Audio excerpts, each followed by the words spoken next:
Bien, comenzamos con el tema 26, que es el tratamiento del tracto orofacial.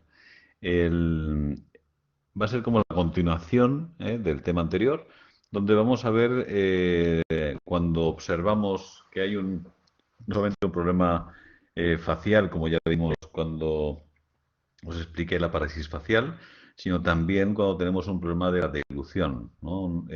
Vamos a ver algunas estrategias siguiendo principalmente el concepto neuromotor de Brondo. Como vimos ya el año pasado cuando os expliqué los métodos de tratamiento del tracto facial, os dije que utilizaríamos el concepto neuromotor de Juan Brondo, eh, que comenzó, como ya sabéis, junto con Castillo Morales, y después hubo ahí una separación en el enfoque de tratamiento, aunque las herramientas y las maniobras son parecidas. Pero nosotros vemos la de este concepto neuromotor, por eso CNB significa concepto neuromotor Brondo. Recordad que al principio solemos realizar el tratamiento de decúbito supino, no va a ser la posición única en la que vamos a realizar el tratamiento, pero sí que comenzamos en esta posición. ¿Por qué?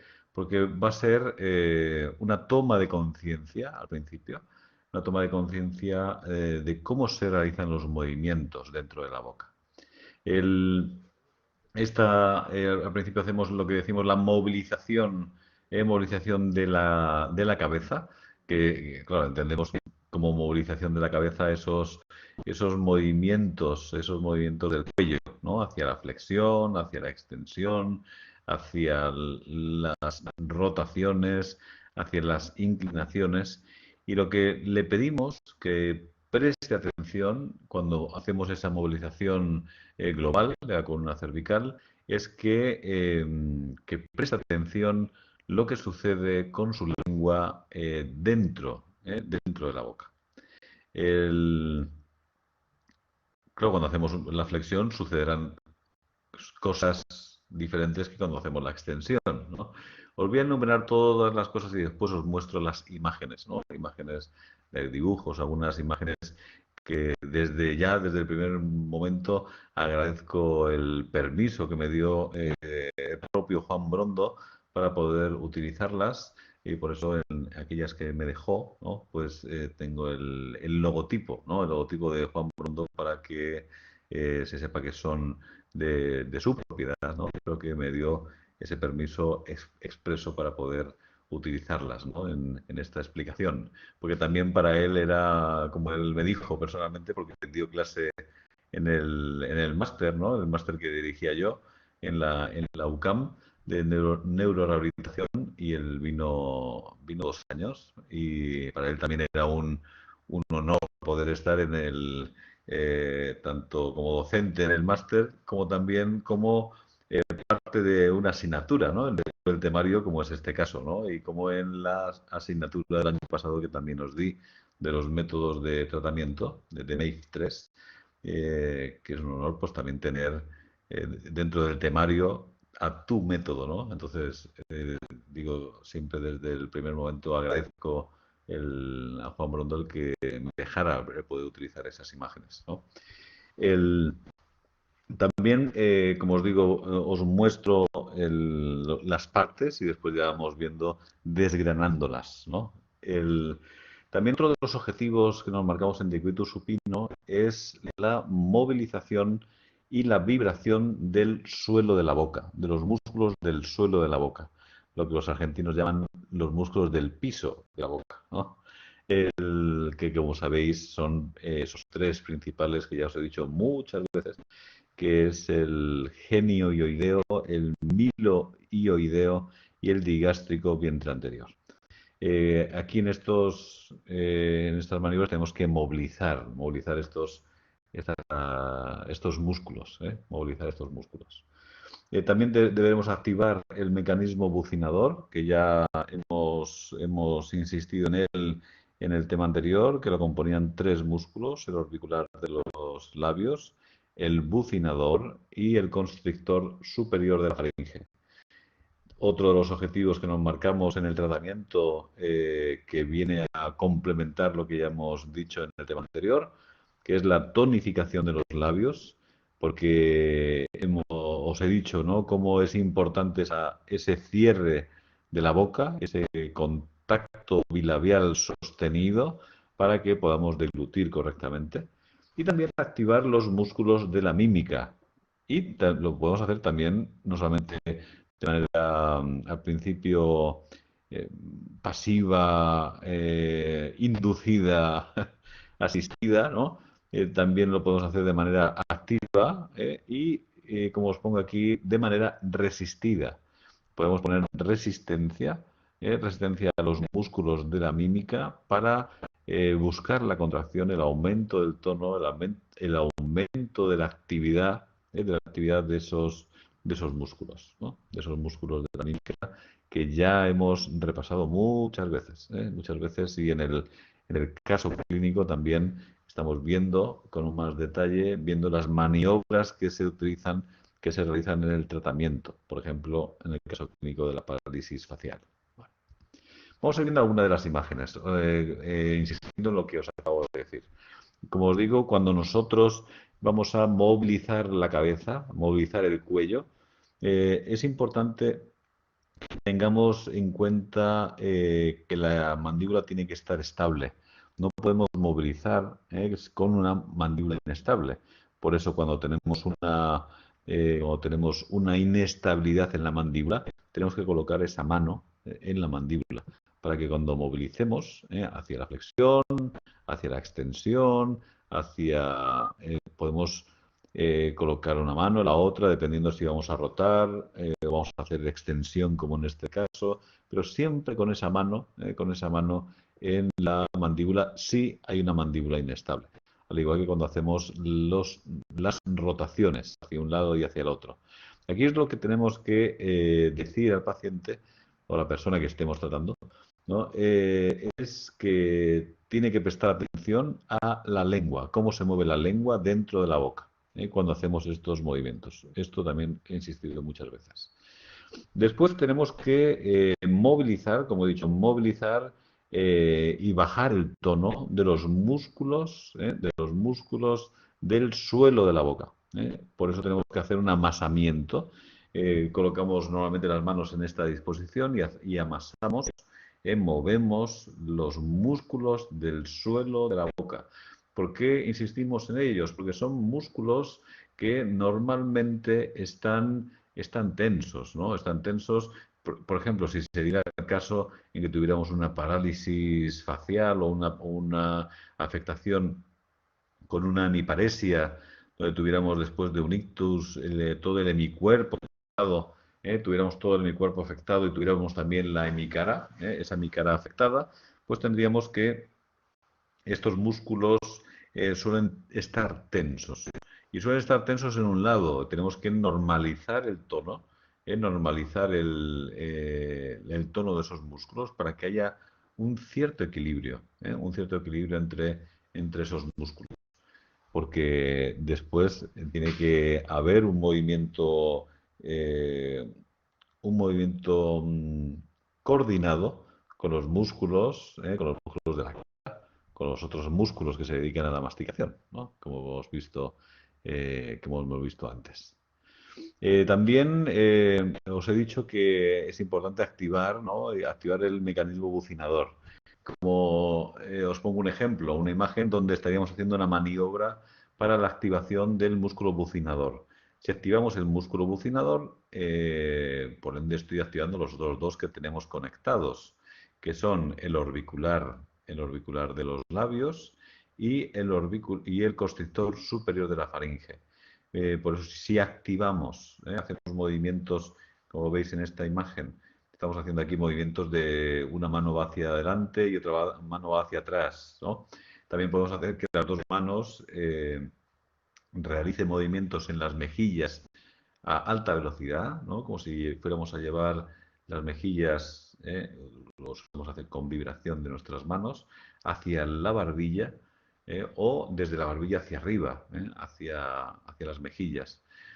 Todo esto con vibración a una alta velocidad, y lo que le pedimos también es que observe qué sucede con su lengua al hacer estas maniobras.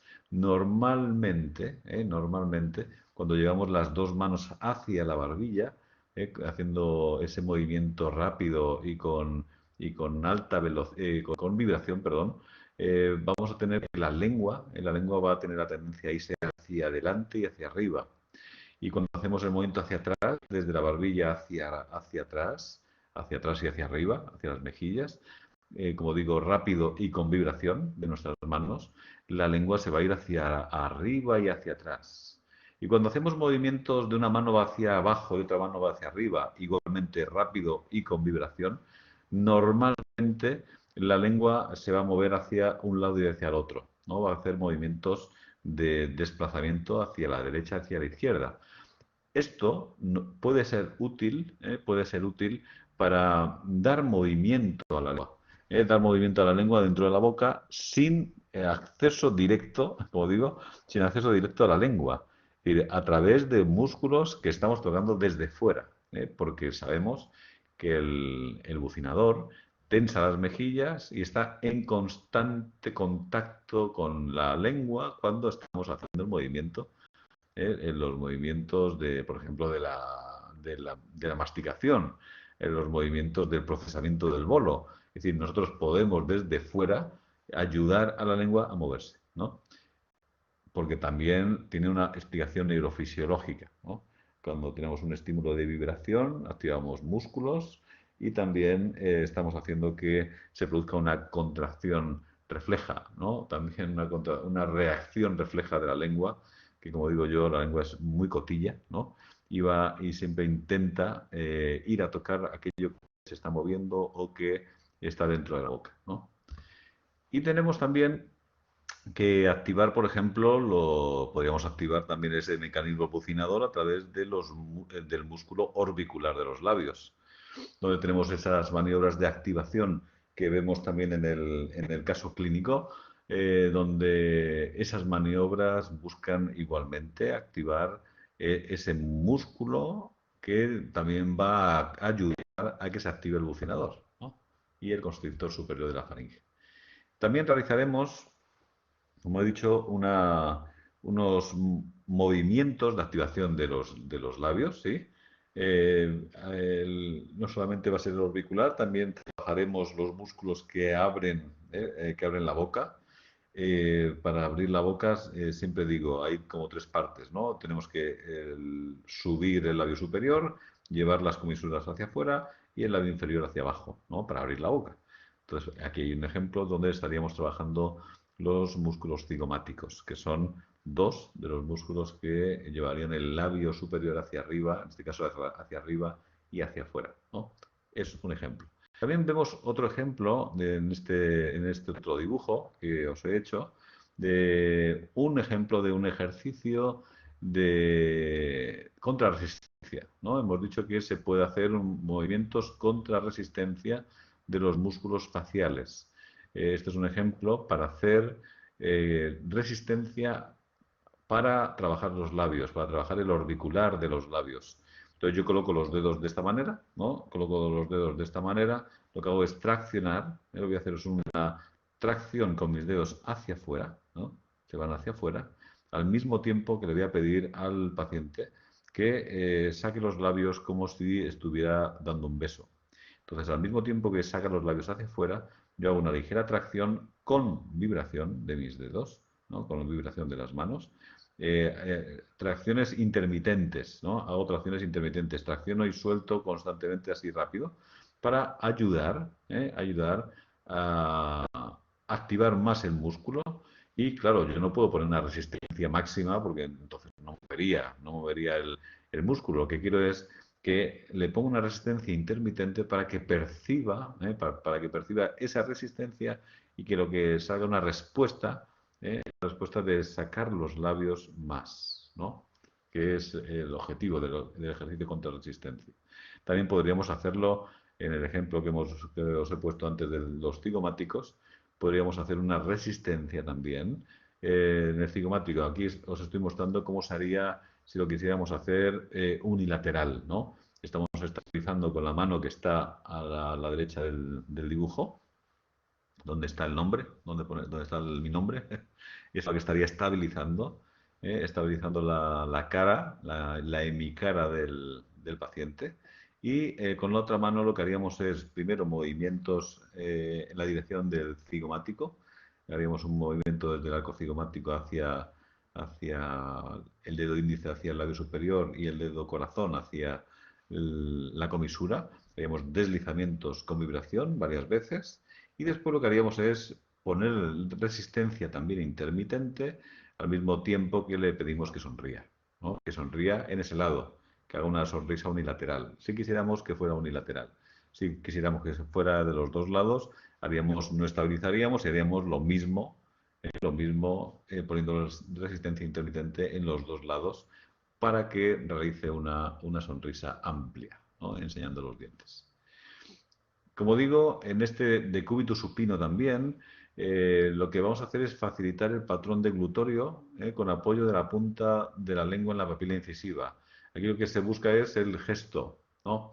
El gesto, no, por supuesto, no vamos a darle alimento para que trague, sino que vamos a guiarle para que en esa posición, que no es la más ventajosa, no es la más ventajosa para hacer este movimiento, porque estamos jugando en contra de la gravedad, por eso lo hacemos, porque nos puede ser útil en esa posición para que lleve la lengua en contra de la fuerza de la gravedad, porque después es diferente a lo que vamos a tener, en sedestación, pero claro, cuando estamos tumbados también deglutimos. Entonces, por eso es bueno también empezar en decúbito supino a hacer este tipo de maniobras. Y también tenemos que realizar la activación de la deglución, activación de la deglución con la estimulación del músculo milohioideo. Activación de la deglución con la estimulación del músculo milohioideo. El milohioideo, si recordáis, es uno de esos tres músculos que forman el suelo de la boca y es el que está en el medio, es el que está tapizando, toda la parte del cuello, ¿no? La parte que está por debajo de la mandíbula. Entonces, nosotros vamos a acceder al milohioideo justo en la línea media, justo en la línea media donde está el mentón, ahí estaremos accediendo al milohioideo, porque a ambos lados de esa línea media ahí estaríamos tocando el digástrico vientre anterior, principalmente. Entonces, por eso colocamos el pulgar, bueno, o el índice, o cualquiera de los dedos, ¿no? En el milohioideo. Lo que vamos a hacer va a ser presiones verticales hacia arriba. Así que, por ejemplo, aquí en este dibujo he puesto pues, hay que estabilizar la cabeza para que la cabeza esté bien situada, bien alineada. Y haremos, por ejemplo, movimientos de compresión en la línea media, hacia arriba. En este caso está siempre digo, la posición, el punto de referencia es el paciente, hacia arriba, hacia la cabeza del paciente. Haremos una presión vertical y podemos hacer una presión vertical intermitente o incluso con vibración para activar esa deglución. Uno de los mecanismos.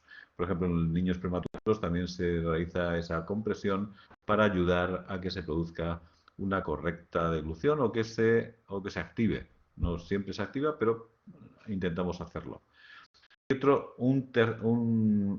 Hay otro mecanismo que os pongo aquí abajo, que es la activación de la deglución con la estimulación del músculo tiroioideo.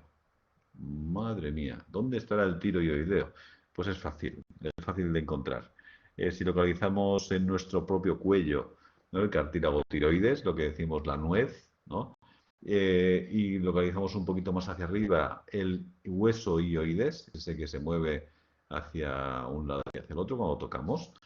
Justo entre medias, ahí está el músculo tiroioideo.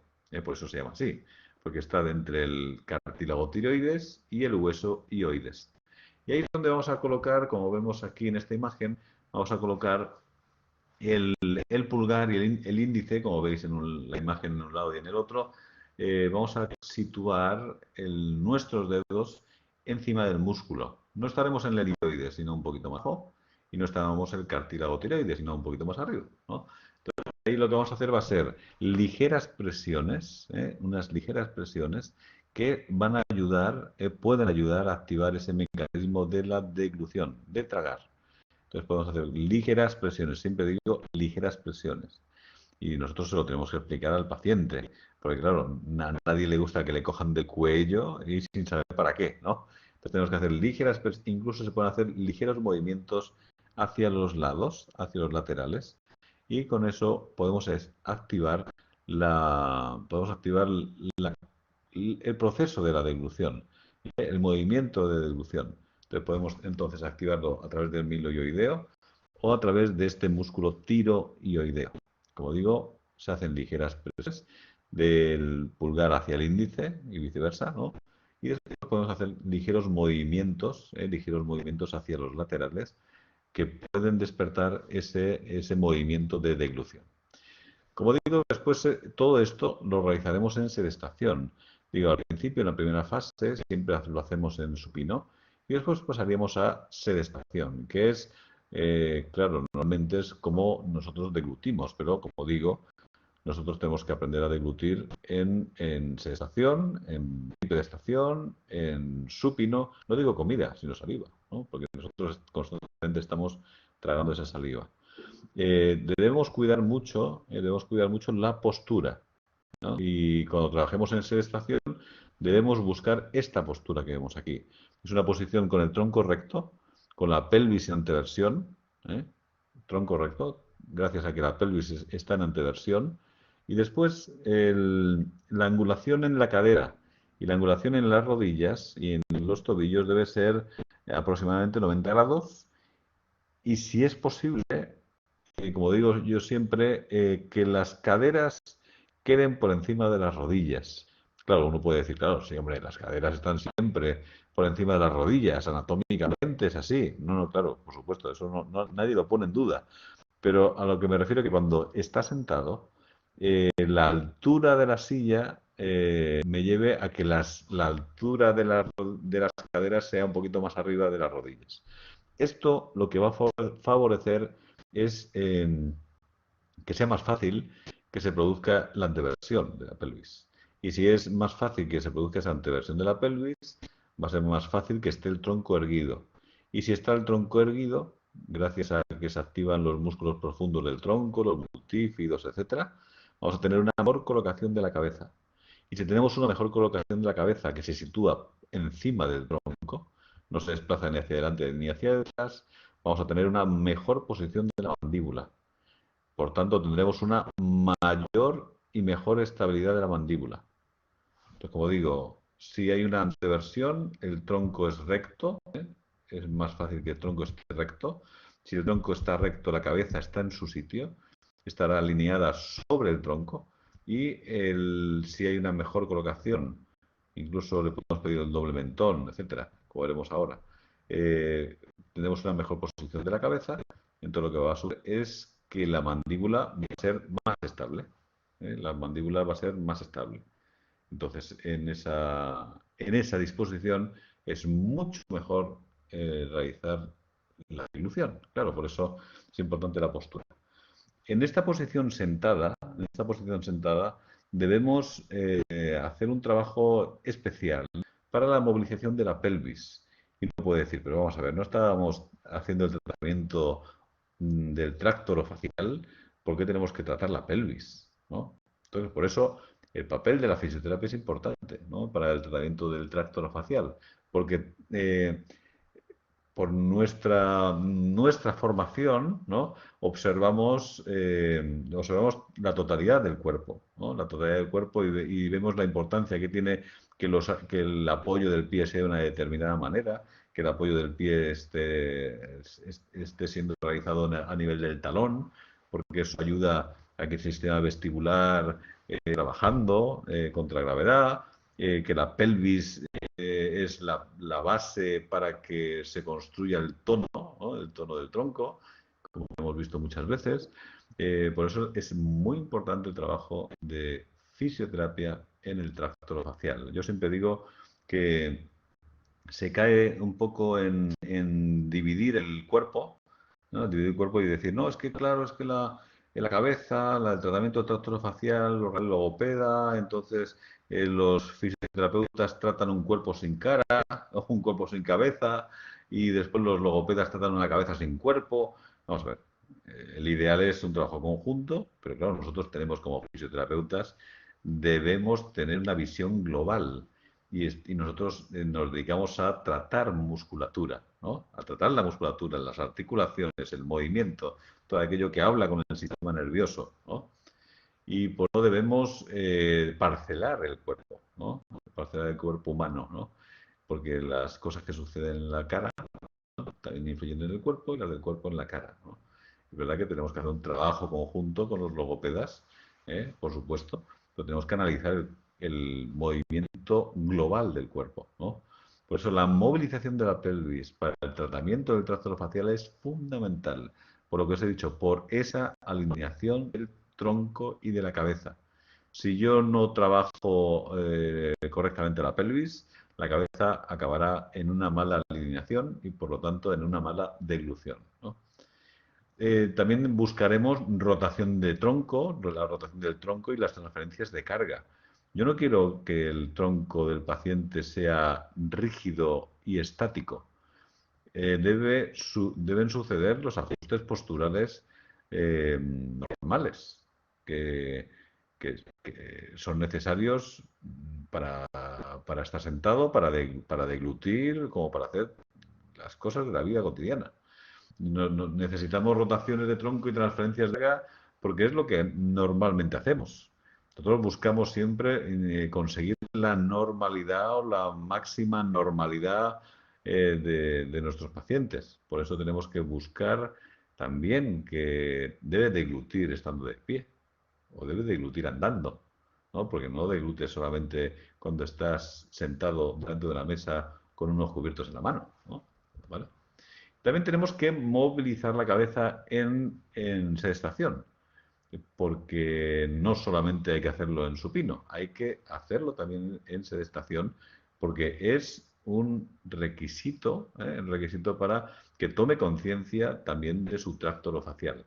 Lo que dijimos antes de ser consciente de los movimientos, ser consciente de los movimientos, eh, pues es importante también en sedestación. Cuando hace la flexión, cuando hace la extensión, cuando hace las inclinaciones, las rotaciones, ¿qué sucede con su lengua? ¿Qué sucede con su lengua?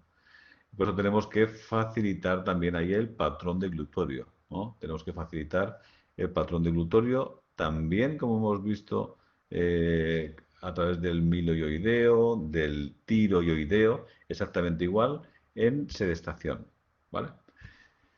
También cuando nosotros movilizamos tenemos que tener en cuenta si hay una inestabilidad mandibular, igual que hemos hecho en decúbito supino. Entonces, si queremos movilizar el cuello del paciente y hay una inestabilidad mandibular, colocaremos, como vemos, una de las manos la colocaremos en la mandíbula. La colocaremos en la mandíbula para dar estabilidad a esa mandíbula que debe estar estable, ¿no? Debe ser estable. Y podemos colocar la otra mano en la región occipital para realizar esos movimientos de flexión, de extensión, de rotaciones, de inclinaciones, etc. ¿Vale? Y también tenemos una maniobra que puede ser interesante que hagamos, realizar la deglución con resistencia en la zona occipital. Deglución con resistencia en la zona occipital. Y ahí lo que vamos a hacer va a ser, lo vemos en esta imagen, nosotros colocamos la mano que está en la parte posterior, en la parte occipital, y la otra mano está en la mandíbula, como hemos visto antes, estabilizando la mandíbula. Y lo que vamos a hacer, incluso podemos hacerlo ahora mismo en nosotros mismos, donde colocamos una mano en la región del occipital, y lo que vamos a hacer va a ser empujar, ¿no? Empujar con la cabeza contra nuestra mano, pero no es un empuje, hay que hacer un empuje como si fuera un isométrico, Pero el empuje tenemos que pensar siempre como si estuviéramos empujando hacia arriba y hacia atrás, ¿no? Como si quisiéramos hacer un doble mentón, pero empujando desde la coronilla, ¿no? Desde la parte más craneal de nuestra cabeza. Vamos a empujar y deglutimos. Al mismo tiempo que estamos empujando contra la mano, al mismo tiempo que estamos empujando contra la mano, casi con una contracción isométrica, deglutimos. Cuando deglutimos, vemos que el esfuerzo, el tono es mucho mayor, ¿eh? Es mucho mayor que cuando lo hacemos sin ese empuje. Esto es una buena manera de activar la musculatura, ¿eh? La musculatura no solamente la columna cervical, sino la musculatura implicada en la deglución, ¿eh? La musculatura posterior, ese constrictor superior de la faringe. Estamos haciendo esa contracción y esos músculos que están trabajando de manera isométrica al realizar el empuje, que son los músculos profundos del tronco, en este caso de la región cervical.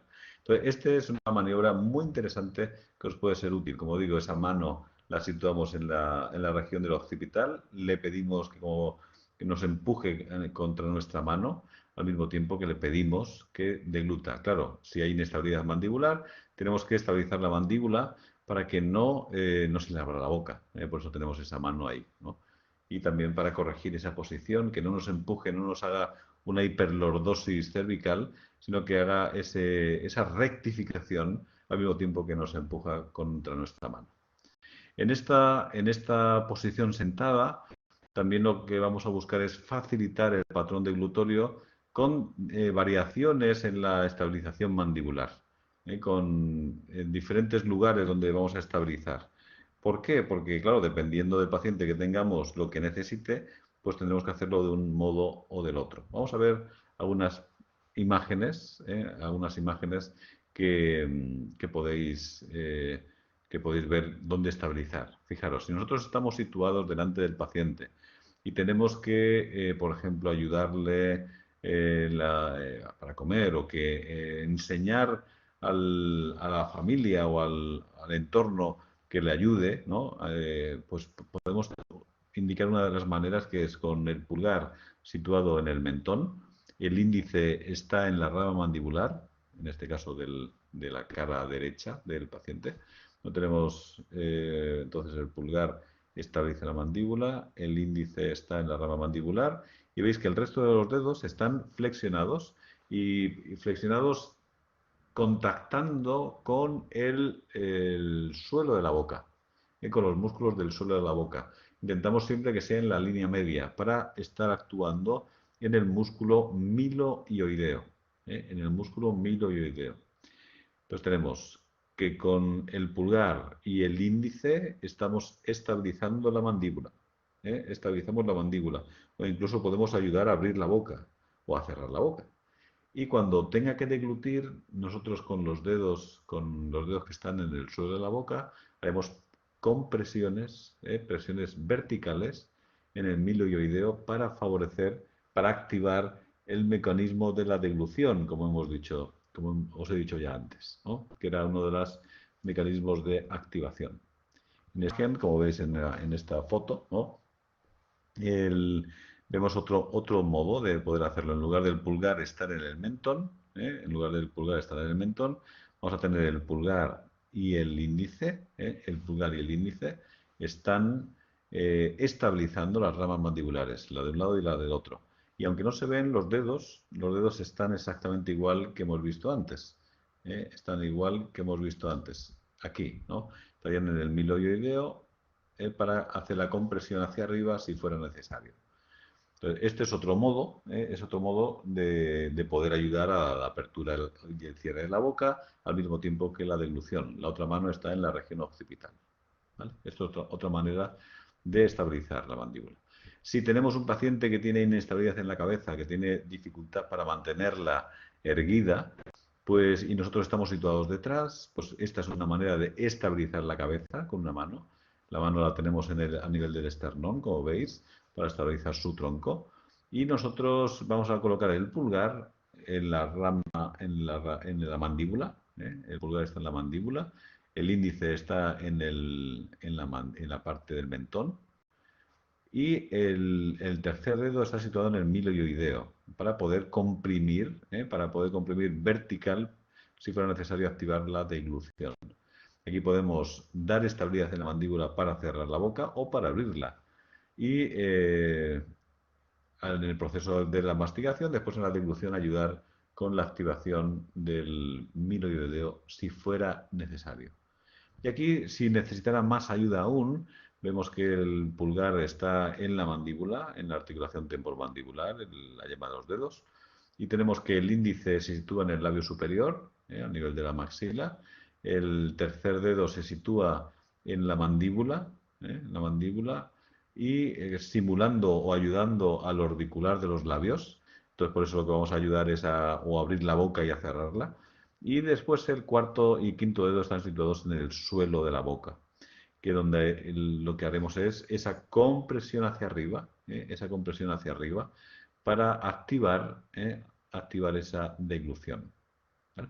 Entonces serían diferentes maneras de ayudar o guiar al paciente. Yo siempre digo, incluso de poder enseñar a la familia o al entorno si fuera necesaria esa ayuda en su vida cotidiana. Yo siempre digo que en todo lo posible hay que ayudar, ¿no? Hay que ayudar a su entorno para que haga más fácil, ¿no? Haga más fácil la vida de estas personas, ¿no? Que están afectadas. Pues me dicen, no, es que tiene que ser un profesional. Sí, es verdad que tiene que estar enseñado y tratado por un profesional, pero siempre dependiendo del entorno que tenga, claro, porque hay entornos y entornos, ¿no? Hay gente que son una gran ayuda, en la recuperación y hay que dar herramientas útiles y que funcionen también a las personas que están a su alrededor, para que haya un trabajo conjunto, ¿no? Que no cada uno no haga las cosas por libre, ¿no? Y como os decía, en todas estas maniobras de estabilización, debemos facilitar el patrón deglutorio, como aquí os pongo, con estabilización mandibular y estimulación del músculo milioideo.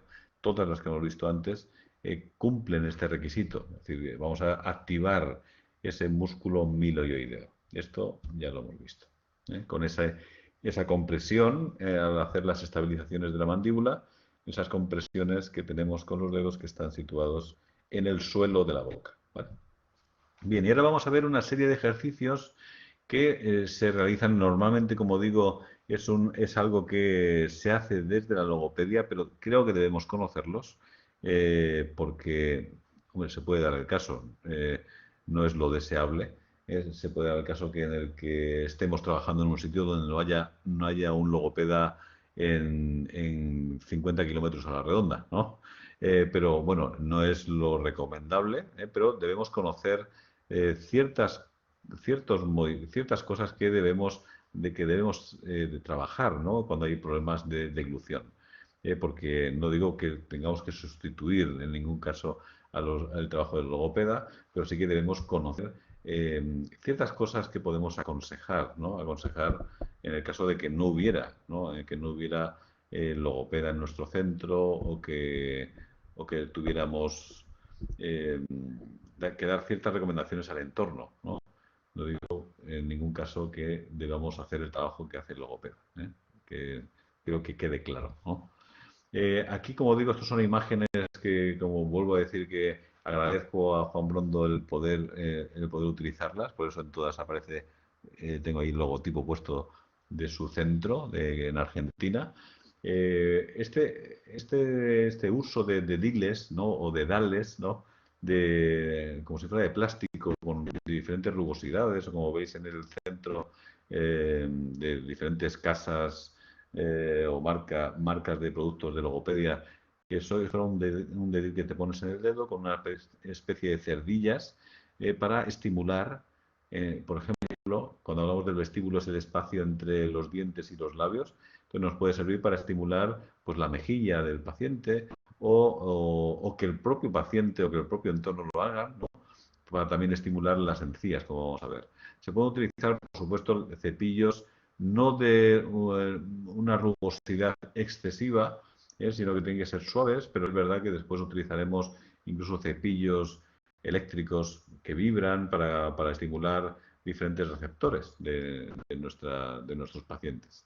Aquí utilizamos unos separadores como lo que veis ahí arriba para separar y acceder mejor a ver la boca, ¿no?, del paciente, y con esos dediles, con esas cerdillas que hemos visto antes, se hacen movimientos en las encías, se estimula a nivel de las encías y lo que se busca son movimientos anteroposteriores o movimientos desde la encía hacia el diente. Siempre digo desde la encía hacia el diente, porque si digo hacia arriba o hacia abajo, pues claro, dependerá si estamos hablando del labio, de la mandíbula o de la maxila. Entonces, siempre desde la encía al diente, movimientos para estimular la encía, para estimular el trofismo de la encía y también estimular esa sensibilidad, ¿no? Esa sensibilidad, porque tenemos que tener un componente de mejora de la sensibilidad para que yo pueda realizar los movimientos correctos. Aquí estamos intentando hablar con las vías trigeminales, ¿no?, que como bien sabéis son las que vehiculizan la información sensitiva. Aquí, como digo, hacemos movimientos suaves en la encía, hay que tener de no retraer nunca las encías, hay que mejorar el trofismo, mover hacia adelante y hacia atrás en todo el recorrido de las encías superiores, las encías inferiores. Lo que se busca es esa mejora del trofismo, ¿vale? También tenemos para trabajo, el trabajo de este vestíbulo, de ese espacio entre los dientes y los labios, las mejillas. Hay una especie de pantallas, ¿no? Una especie de pantallas. Esto parece como si fuera un chupete, pero no es un chupete. Es una pantalla así tal cual, como una arandela. Aquí os trae una imagen. Y vemos que se utiliza mucho en infantil, donde vemos esas pantallas que se colocan, como digo, por delante de los dientes y ese círculo sale de la boca, ¿no? Sale de la boca. Aquí esto es un vídeo que después también os pondré el enlace, está en YouTube, de una empresa que comercializa estas pantallas, que es interesante para activar la musculatura orbicular de los labios, ¿no? Entonces, eso lo colocamos, como digo, entre los dientes y los labios, el circulito que sale de la boca y podemos hacer extraccionar, podemos traccionar para activar los músculos, como vemos en esta imagen. Veis que la arandela sale por la boca, nosotros cogemos esa arandela y traccionamos como vamos a sacarlo y el paciente intenta que no salga. Por eso veis cómo hay una activación en la foto de la derecha, cómo se activa ese orbicular de los labios. Y es una buena manera de activar ese orbicular de los labios. Como veis, esa activación es muy buena, ¿eh? Esos serían algunos de los... Hay muchísimos más, pongo ejemplos, ¿no? También tenemos ejercicios en la cavidad oral, es decir, dentro de la boca, ¿eh? Dentro de la boca. Vamos a poner algunos ejemplos, ¿eh? Algunos ejemplos. Primero, para trabajar el control de la apertura, de la boca, pues podemos utilizar este tipo de sistemas que tienen una goma que nos puede servir como control propio con diferentes aperturas para que vaya a contactar con los dientes. O con esa goma podemos ayudar a abrir de una determinada manera o hacer un ejercicio contra resistencia, ¿no? Se pueden hacer varias cosas. O pues puedo utilizar dos, uno en cada lado para ver la simetría de la mordida, para ayudar a controlar propioceptivamente la articulación temporomandibular, por ejemplo, ¿no? Por ejemplo. Hay otros sistemas que es una especie de test así de goma, yo siempre le digo las test, que me recuerdan a las test de Perfetti, del método Perfetti. Como veis, son de diferentes grosores. Entonces yo puedo utilizar este material para hacer los ejercicios que hacíamos con el método Perfetti. Acordaros que podemos utilizar para las diferentes aperturas de la mandíbula, colocar, ¿os acordáis cuál era la metodología? Colocábamos uno, íbamos diciéndole este es el pequeño, este es el mediano, este es el grande, después colocábamos uno y tenía que identificar cuál era, ¿no? ¿Os acordáis?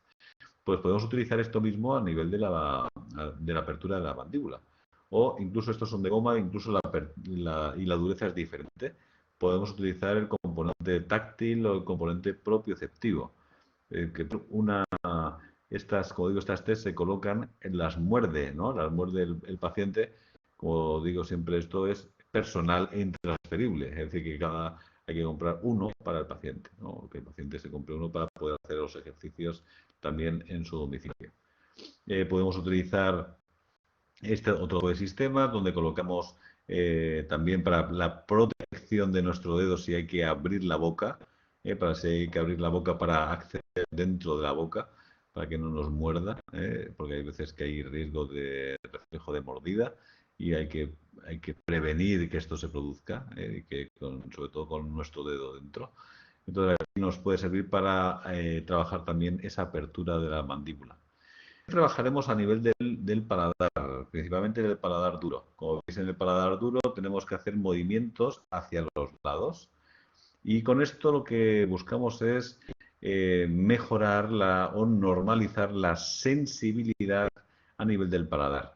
Porque hay veces que nos encontramos que puede estar el reflejo del vómito muy anterior y uno de los modos de poder hacerlo es este, ¿no? Hacer movimientos. Si aparece ese reflejo del vómito, esas ganas de vomitar, lo que tenemos que hacer es presionar hacia el paladar y sacar despacito el dedo, ¿no? No podemos sacar rápido el dedo porque nos puede generar el vómito, ¿no? Entonces tenemos que hacer movimientos para darle una sensibilidad normal al paladar, porque claro, imaginaros que si tenemos un reflejo del vómito muy anterior, tenemos que toca la lengua en ese punto y se puede disparar ese reflejo del vómito y tenemos que normalizarlo. En el paladar también hacemos movimientos hacia atrás y movimientos hacia adelante, porque queremos que la sensibilidad, el componente sensitivo, sea lo más normal posible, lo más normal posible. Por eso tenemos que eh, normalizar esa parte también. Haremos también ejercicios a nivel de la lengua. A nivel de la lengua podremos hacer movimientos resistidos, ¿no? O con un colmillo, o con el mismo dedil de antes, o con un depresor también de la lengua, como vemos aquí, donde vamos a hacer movimientos contra resistencia. Si queremos trabajar esos músculos, ¿no? Que empuje hacia arriba o que empuje hacia los lados o hacia abajo, depende de los músculos que queramos trabajar, ¿no? Hacemos movimientos como digo, son ejemplos. O incluso hay formas acrílicas que, como veis, tienen una cuerda donde colocamos esa forma dentro de la boca y tiene que intentar identificar qué forma es la que estamos metiendo en su boca. Como digo, siempre tiene que tener una cuerda para que no se la trague, y esa cuerda la cogemos nosotros. No le dejamos la cuerda que la coja el propio paciente, ¿no? Porque se la puede tragar. Entonces hay que tener mucho cuidado con esto. Entonces, como digo, son ejemplos que por supuesto que lo harán los logopedas, pero que creo que es bueno que lo conozcamos, ¿no? Al igual que esto es una gasa donde hay un trozo de sandía, esto es sandía, lo colocamos para que solemos colocar frutas que tengan jugo, que tengan zumo, para que sea capaz de apretar y tener ese estímulo también gustativo y que saque el jugo al mismo tiempo, por ejemplo, que le colocamos ese trozo en la papila incisiva y así hacemos que estruje, que haga fuerza con la punta de la lengua en la papila incisiva, por ejemplo, ¿no? Como digo, estos son ejemplos. O podemos poner ese alimento en esta especie de cachivache, ¿no? De cacharro, donde lo ponemos en la lengua, dentro de la boca del paciente y también le pedimos que empuje, ¿no? Sí, vemos aquí dentro de los ejercicios que se realizan dentro de la cavidad oral, el uso de un espejo de otorrino metálico que normalmente se tiene guardado en hielo para que esté frío, y lo que se busca es estimular los músculos que están en los pilares del velo del paladar, que es esa parte final, en la parte lateral y final de la cavidad oral. Vamos a ver dos maneras de poder realizarlo. Se pueden hacer ligeras compresiones, como vemos en la imagen de la izquierda, ligeras compresiones en los pilares para que se favorezca la contracción de esos músculos y que se aumente el tono y por eso que aumente el espacio, ¿no? Porque hay veces que nos encontramos que esos músculos están caídos por la afectación neurológica y con ese estímulo del espejo frío en ese punto podemos hacer que se favorezca la contracción de esos músculos que suelen estar hipotónicos en algún caso. También otra de las maneras de activarlo es el realizar unos pases sin tocar la campanilla, porque podemos tener el riesgo de que haya un vómito. No tenemos que hacer movimientos hacia afuera, que en la dirección de esta flecha, desde la parte lateral de la úvula hacia el pilar del velo del paladar.